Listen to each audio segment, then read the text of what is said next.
Exciting. Make sure I got the right day. Today's the 8th. Okay, we ready? Okay. I'll call to order the Monday, August 8th, 2022 meeting of the Oregon City Planning Commission. Before we begin, can we please have a roll call? Commissioner Bob LaSalle. Here. Commissioner Chris Staggs. Here. Vice Chair Mike Mitchell. Here. Chair Dirk Schlagenhofer. Here. Commissioner Daphne West. Here. And Commissioner Greg Stoll. Here. Okay. Before we begin, do we have any public comments on items not on the agenda? Anything virtual? Okay. Okay, first public hearing is we have two public hearings today. The first one is a request for a continuance, GLUA-22-00015, SP22-00050, VAR 22-00, variance for corner 14. It is a quasi-judicial hearing, so we have a script to read. Two public hearings on land use applications are scheduled tonight. Our role is to conduct the public hearing and to make decisions about the matter before us. In making those decisions, we must apply the applicable codes and laws and cannot vary from or change those laws or codes. Members of the Planning Commission are to be unbiased. Before the start of the hearing, I will ask the Planning Commissioners whether they have any potential conflicts, such as family, financial, or business relationships with any of the applicants or with regard to the land in question. I will also ask whether any of the Planning Commissioners have discussed the application in question with any of the parties or have independent knowledge of relevant facts, such as from a visit to the site in question. Any member of the audience may question any Planning Commissioner about their disclosures. A staff report has been prepared for each application and has been made available to the public 7 days before the first public hearing. The staff report identifies the approval criteria that apply to each applicant's proposal. Staff has analyzed the criteria which are contained in the staff report. The quasi-judicial hearing procedure that the Planning Commission will follow is set out in state law and the Oregon City Municipal Code.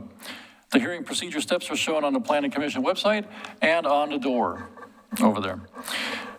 Public testimony will be called on in the order it was requested in advance of the meeting. If you have not emailed city staff at planning@orcity.org the request to speak and would like to testify, please raise your virtual or physical hand when I ask if there's others in the audience who would like to participate.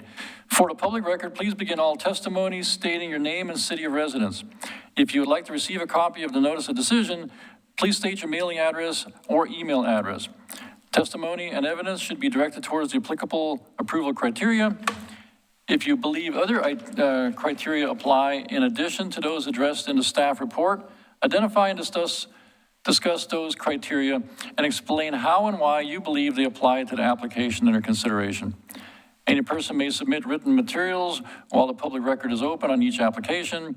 Any written materials received by the city staff during the time period in which the record is open will be placed in the record.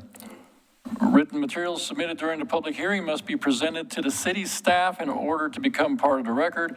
If a person intends for PowerPoint presentations, reports, pictures, or other exhibits used in their oral testimony to be placed in the record, copies must be submitted to the city staff while the record is open. If they're not given to staff, they will not be included in the record. Any person wishing a continuance to present additional evidence and testimony or to keep the record open to respond to new evidence must make that request before the public testimony portion of the hearing is closed. If the Planning Commission makes a decision with which you disagree, any issue that you may wish to appeal must have been raised on the record for the consideration of the City Commission or LUBA or both. Without raising the issue on the record with sufficient detail and accompanied by statements or evidence that the city and all parties can respond to, the issue will not be deemed appealable to the City Commission or State Land Use Board of Appeals. In addition to the failure of an applicant to raise constitutional or other issues relating to the proposed conditions of approval with sufficient detail to allow the local government or its designee to respond to the issue precludes any action for damages in circuit court. Now we will open the record for Oregon City file number GLUA-22-00015, SP22-00050, and VAR 22-00, a variance for corner 14.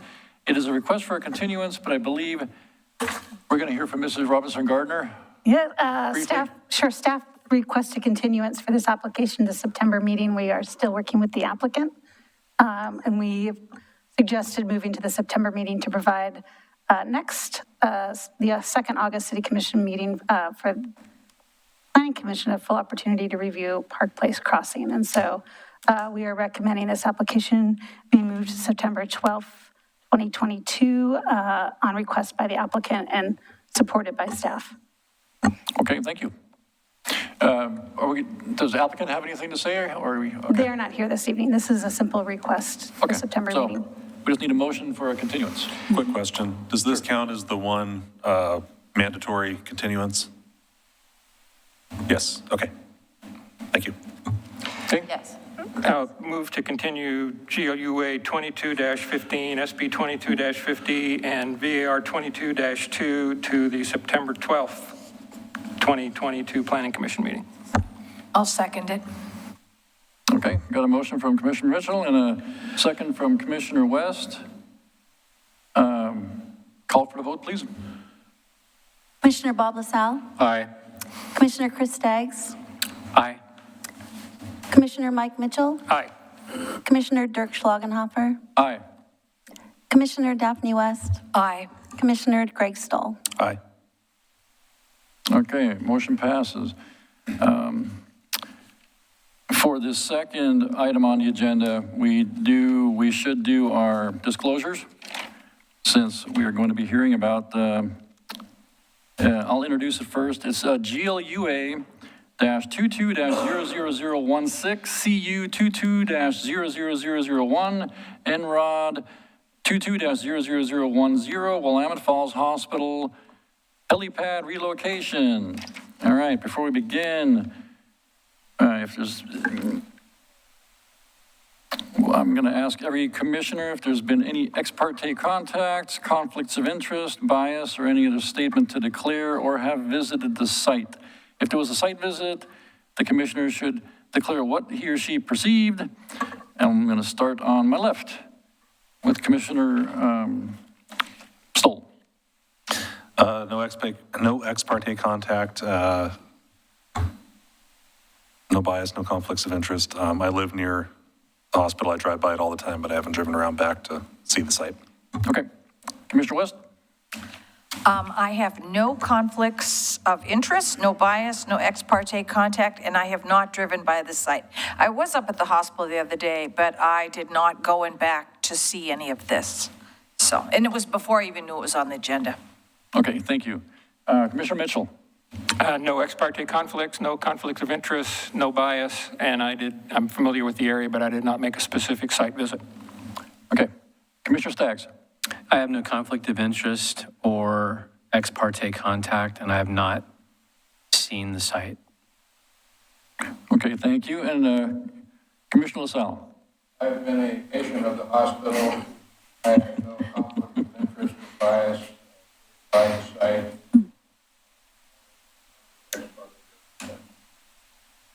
Commissioner LaSalle, your mic was not on, I'm sorry. Oh, I'm sorry. Okay. You have to do it again. I've been a patient of the hospital. I have no conflict of interest or bias or anything else to disclose. I have no ex parte contact. Okay, thank you. As for myself, no conflicts of interest, no ex parte contacts. I've been to the hospital, but I've not looked at that site in specific. So unfortunately, it doesn't sound like any of us have actually looked at the site. So we're going to have to depend on the photos and the presentation. Okay. Would anyone in the audience care to question any of the commissioners on their disclosures? Okay. All right. And who has the staff report? Ms. Christina Robinson Gardner. Thank you. Thank you, Chair Schlagenhofer, Planning Commissioners. We're going to start the PowerPoint.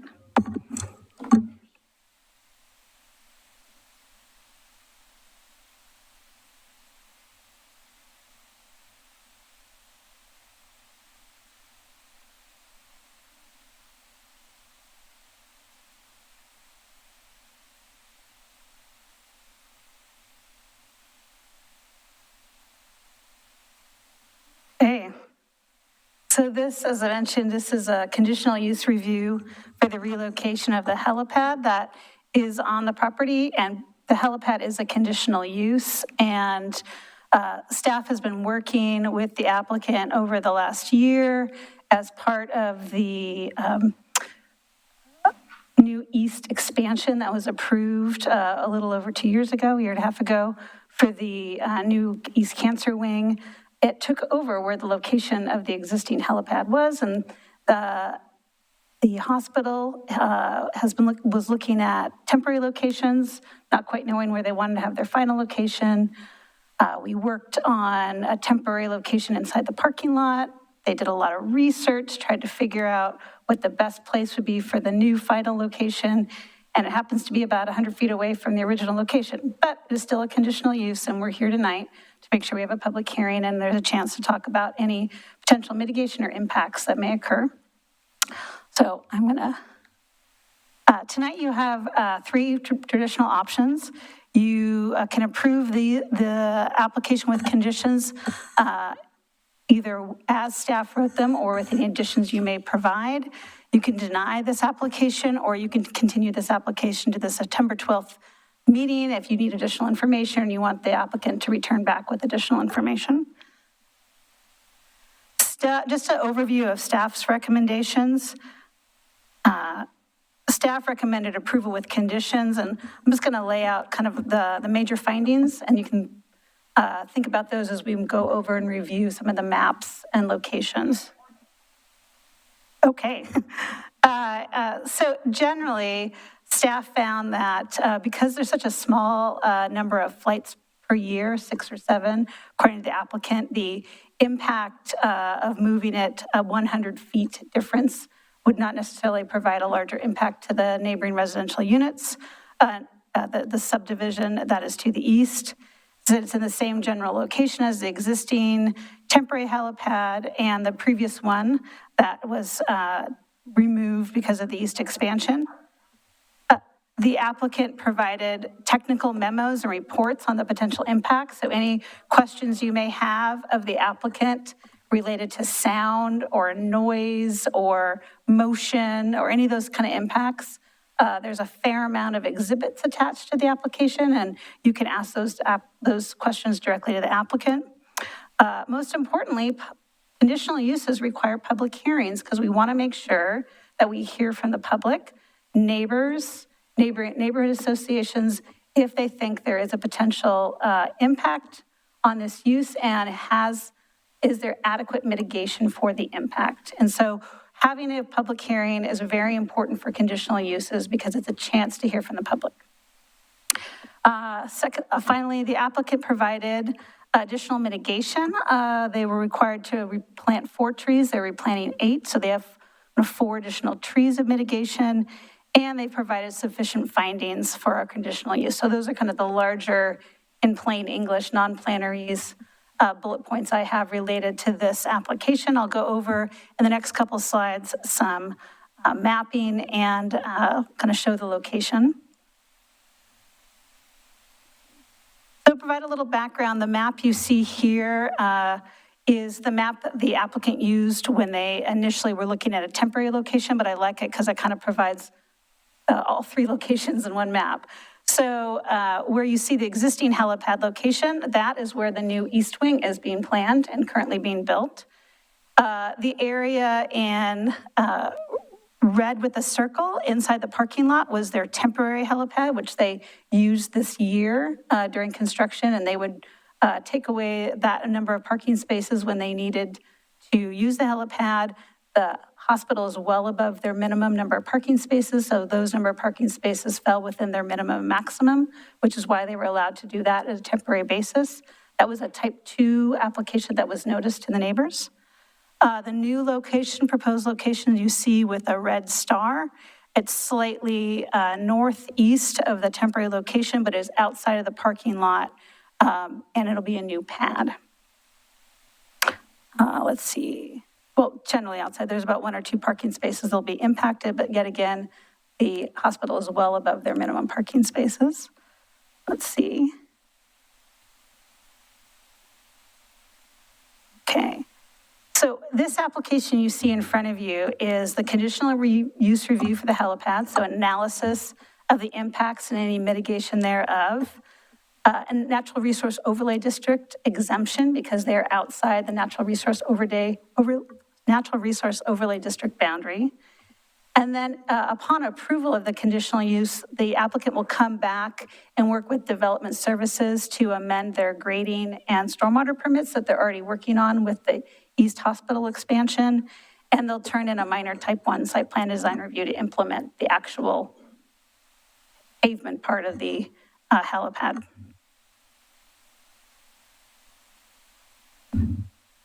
So once again, this is another map showing the hospital addition. You'll see where it says previous location. That in previous plans, in previous slides, you saw the kind of the plus sign of the helipad parking area. You'll see the new location.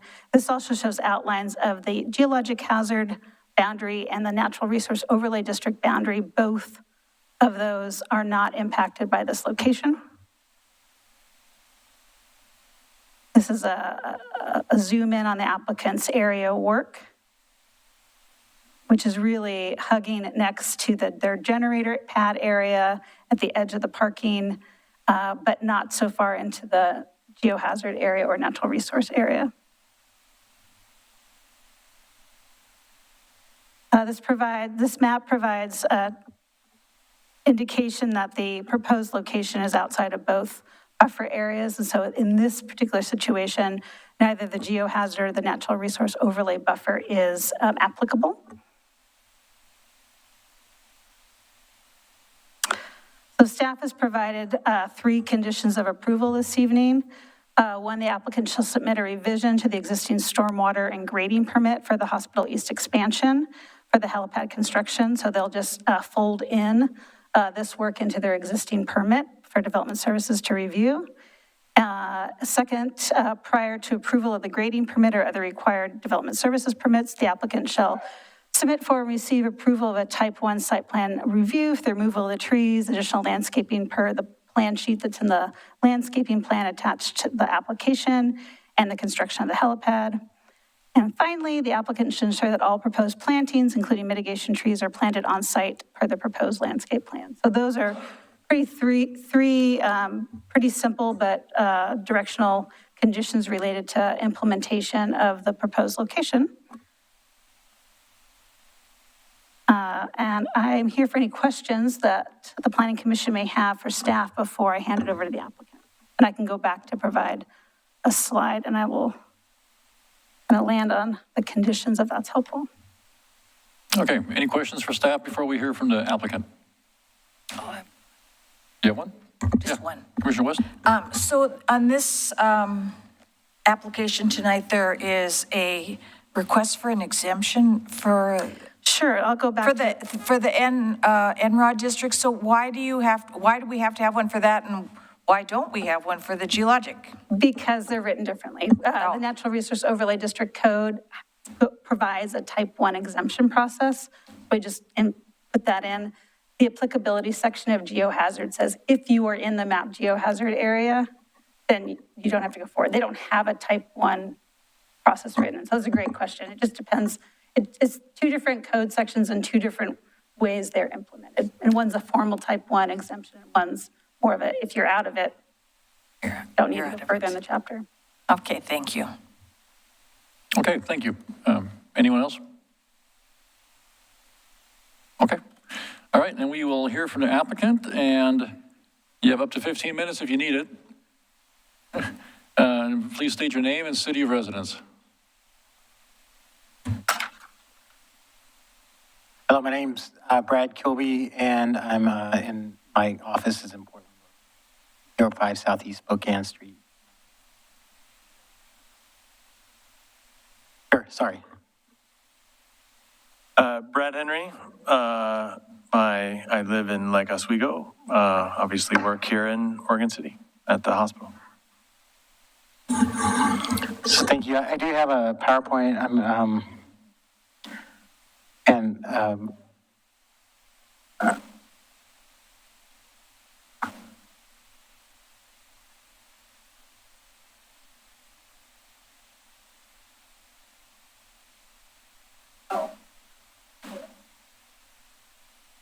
have it on a jump drive too, if that helps.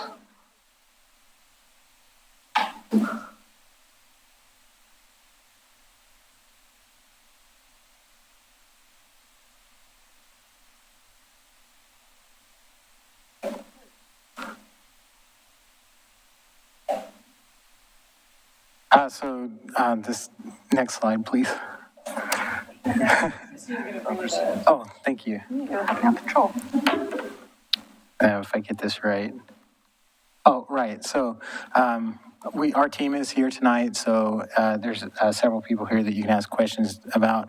We also had other people on our team, including an FAA specialist that deals with helipads and operations, so we'll talk a little bit about the operations tonight. We had some structural and mechanical folks looking at this because it is a unique situation. It's a unique characteristic on the site.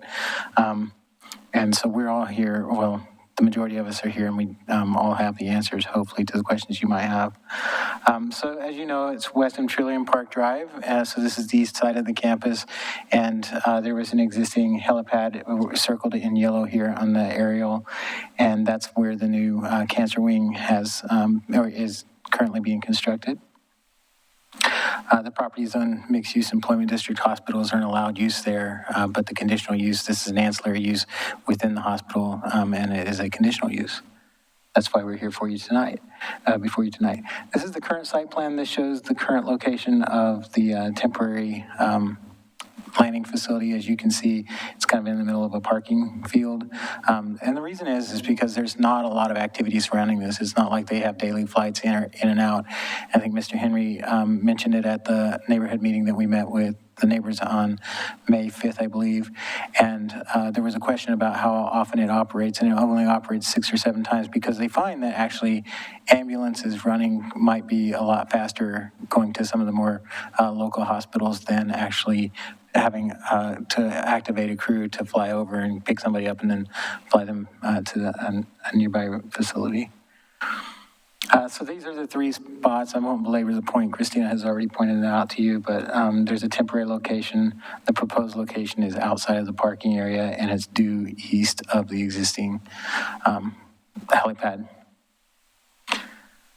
Talks a little bit about the proposed helipad. I think that there were multiple locations considered around the hospital. This is the location that was selected.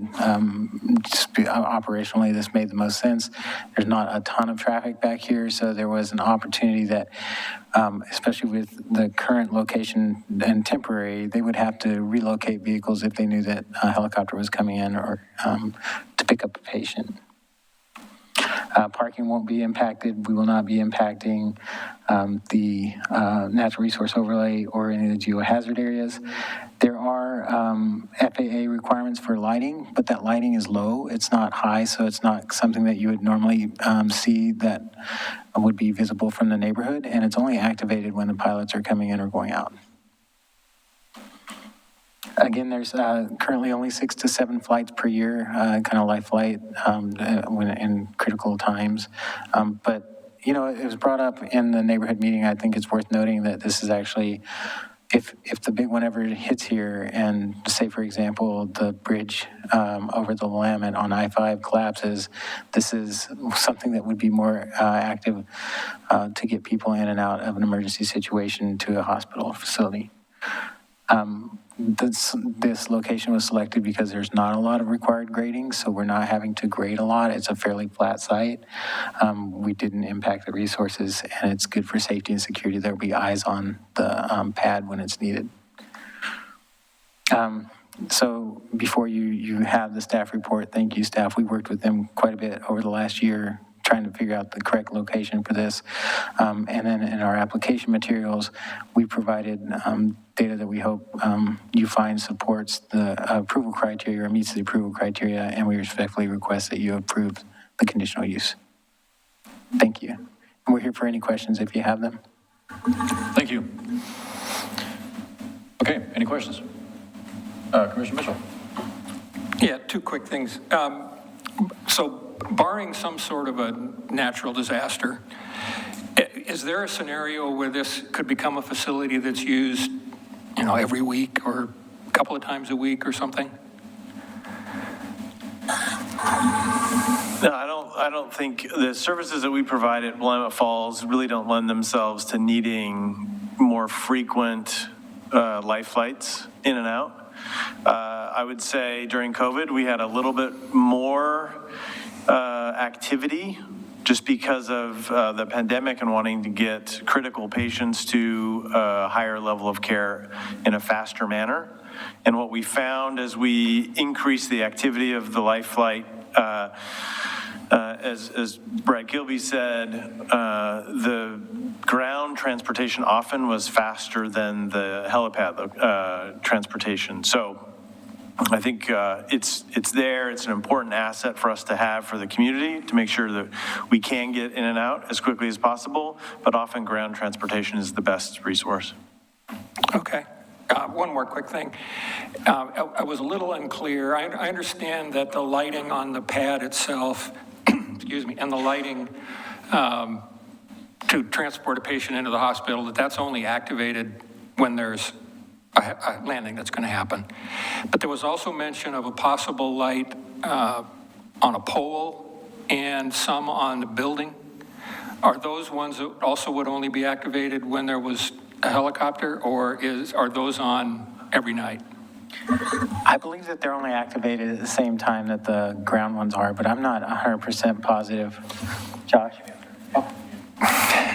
Here.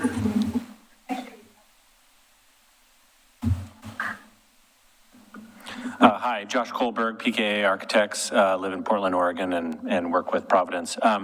So the lighting for the pilots in the 40 foot by 40 by 40 helipad, there's a ring of lighting that helps them direct in when they're landing. And then there's also some low profile floodlights that also provide light.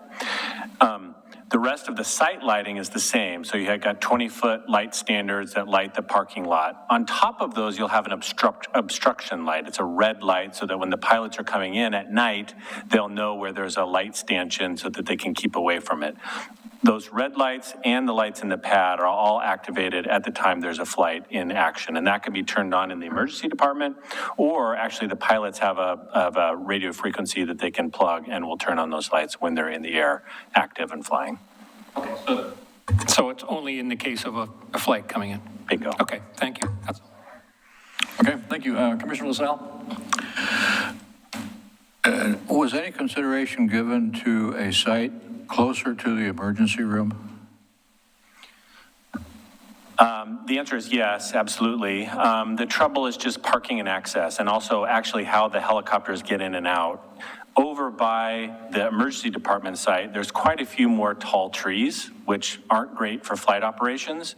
And so when our FAA, basically our helipad consultant, took a look at the different potential locations we could have, this location gives them the most opportunity for approach angles and departure angles that don't get in the way of buildings or trees. Over by the ED, it probably would have had to be an elevated helipad, and then you have to figure out how you get off of an elevated with a ramp or something like that. So this was the easiest for flight operations. Well, I can certainly appreciate helicopters versus trees, because when I was in the Army, I was in a helicopter that the rotors hit some trees. Oh. And luckily it wasn't anything serious, but it was kind of scary at the time. I bet. Speaking of trees, you are going to plant 8 more trees. And recently at a city commission meeting, the subject was brought up that the city hasn't been too good about following up developers' plantings. And they've had a lot of die-off in various areas. So what are your plans to be sure that those trees are taken care of and continue to live? Well, it's a fair question. I think it's part of the reason why one of the conditions of approval is a type 1 site plan review, so that Christina will have, eyes on exactly where the new trees are going to be planted. As part of the east expansion, there's quite a bit of new planting because the whole parking lot on the east side is being redone, and it's all sprinklered, irrigated. We have a landscape designer on the team that's planning all of that. So wherever they will be planted, they'll be irrigated and maintained by the hospital staff. Okay, thank you. That's all I had. Commissioner Stoll. In the event of a large disaster, in which case local resources are overtaxed, the military would generally come in. Is this helipad large enough in terms of clearance and size for like a Black Hawk to come in and transfer patients in and out?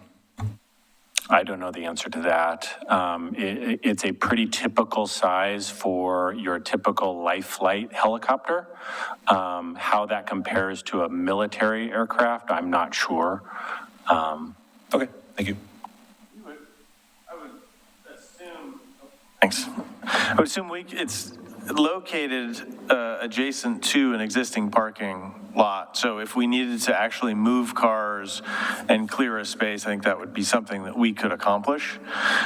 We wanted it to be out of the parking structure so that if there was a life flight needed, we didn't have to go find every owner of every car and move them as the helicopter's coming in. So it's one of the reasons that we wanted it in this particular location. Okay, thank you. Okay, anything else? Okay, I did have a couple, and they're not difficult ones. I'm looking at the drawing of the proposed helipad. I see colors and lights, but I don't see any physical obstructions to keep cars from pulling in and parking. Well, that's a fair question. It is not intended to be parking area. It's not striped as parking. I suppose it's a question operationally on how to prevent people from parking on the helipad. It could be signed, I suppose, although, no, we have to be careful with signs. Is there a curb along the No, parking? there's not a curb, again, to get the gurney traffic directly onto the helipad. Okay. Wheel stops at the parking? Well, again, we try to, avoid those types of obstructions. So if anything, it would be a temporary sign that could be moved in the event of a flight or something along those lines. Would just a simple concrete curb? Well, so listening to our flight consultant, even a 6-inch curb, they're not super keen on because a skid, as it's going to take off, could potentially knock it. So they're reticent about curbs. Okay.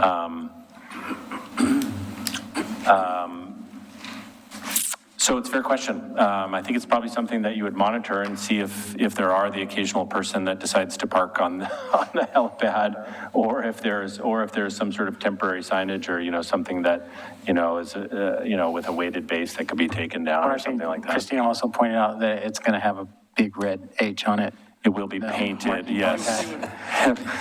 You would hope that would make sense to everybody. Okay. It looks like it's a 90-foot circle. Do the trees begin at 90 feet? So the 90-foot circle is a recommended safety zone. So in other words, they try not to have anything of tremendous height in that 90-foot circle. Again, it's a recommendation. Most of the flight pattern is going to be from the south, southeast, southwest.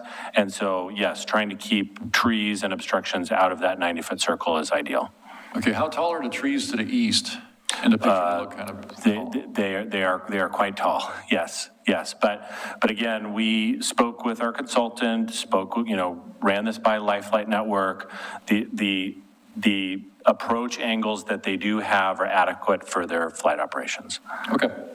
All right. I guess that's it. Yeah, I have nothing else. I would just add that was a selling point to the neighborhood as well.